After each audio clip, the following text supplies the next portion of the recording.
Қызығы мен қиыншылығым ол. Осынау мамандыққа келгеніме ешқашан өкінген емеспін. Осынша арманым ішінен осы мамандық таңдағаныма өте қуаныштымын. Мен, өздеріңіз білесіздер, Мантаева Алзира Абдухамидқызы, педагогикалық ұстанымым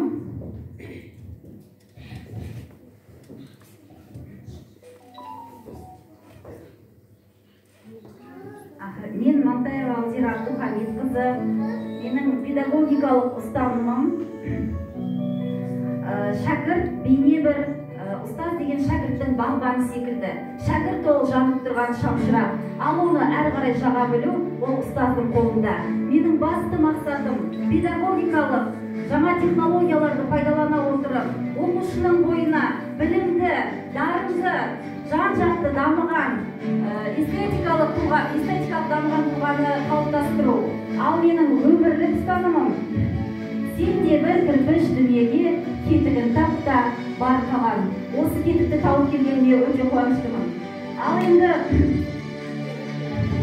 мен 1998 жылы сәуірдің 10-шы жұлдызында дүниеге келгенмін. Алматы облысы Қарасай ауданы Орал Жандосов атындағы орта мектебінде оқыдым.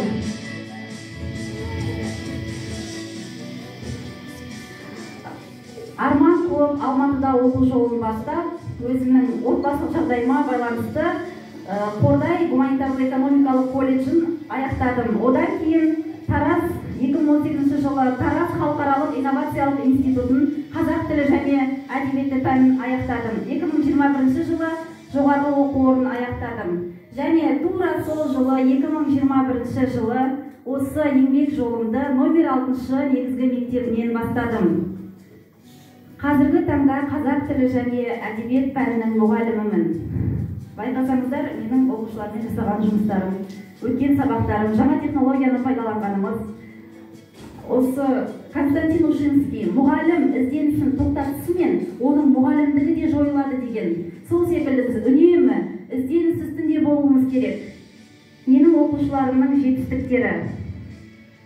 Ал менің отбасым 2 ұл, 1 қыз тәрбиелеп отырған аяулы ана Асылжар бір әулеттің инабатты келінімін. Ал енді бұл менің хоббиім, өнерім десе де болады, кондитерлік шеберлігім де бар кішкене.